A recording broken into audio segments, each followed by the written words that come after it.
প্রিয় দর্শক আসসালামু আলাইকুম। খুবই দুঃখজনক একটি ঘটনা ঘটে গেল ওসমান হাদির উপরে।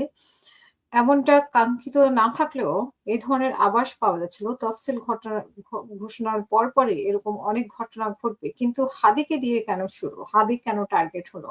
এটা অনেকের প্রশ্ন এখন এবং হাদিকে দিয়ে শুরু করলো তফসিলের পরের দিনে। হাদি কি এমন কোনো বড় নেতা নাকি অন্য কোনো উদ্দেশ্যে হাদিকে এই হামলা করা হয়েছে? যারাই যে উদ্দেশ্যে করেছেন আসলে মানে হাদিকে কেন টার্গেট করা হলো?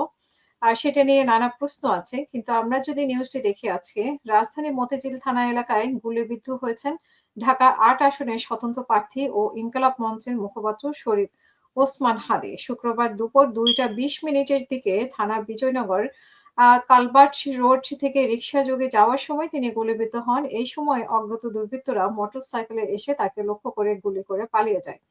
শুক্রবার বিকেলে ঢামেক হাসপাতালে পরিচালক ব্রিগেডিয়ার জেনারেল মোহাম্মদ আসাদুজ্জামান বলেন যে হাদির অবস্থা ক্রিটিক্যাল।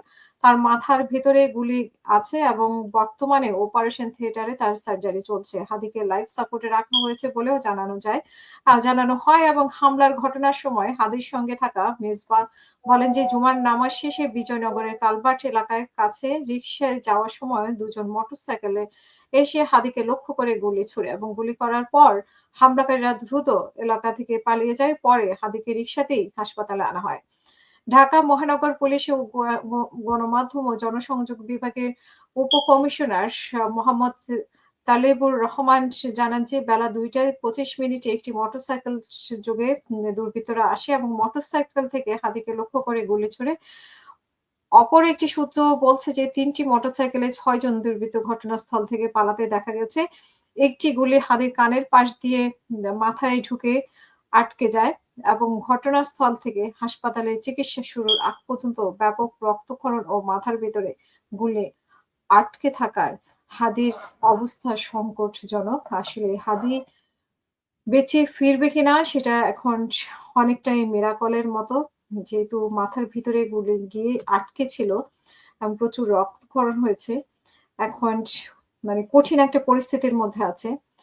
তো আমরা আসলে এই ধরনের পরিস্থিতিগুলো অনুমান করতে মানে করছিলাম বা আমরা অনেকভাবে তথ্য পাচ্ছিলাম যে তাফসীর ঘোষণার পরপরই এই ধরনের ঘটনা ঘটতে থাকবে এবং একটা কিলিং মিশন হতে পারে। নির্বাচনকে উদ্দেশ্য হতে পারে, নির্বাচনকে বানচাল করা বা অন্য কোনো বিষয়। তো প্রিয় দর্শক আমরা আসলে অপেক্ষায় থাকলাম যে কি কারণে এরকম ঘটনা ঘটেছে এবং সঠিক তদন্তের মাধ্যমে বেরিয়ে আসবে এবং সঠিক তদন্ত যদি হয়, পরবর্তীতে হয়তোবা এই ঘটনাগুলো নির্বাচন পর্যন্ত ঠিকমতো আমরা এই ঘটনাগুলোর পুনরাবৃত্তি আমরা দেখব না এবং আইনশৃঙ্খলা বাহিনী প্রস্তুত আমরা জানি যে নির্বাচনের জন্য। কিন্তু এই ধরনের ঘটনা যদি ঘটতে থাকে ক্রমাগত তাহলে আইনশৃঙ্খলা নিয়েও প্রশ্ন উঠে যাবে।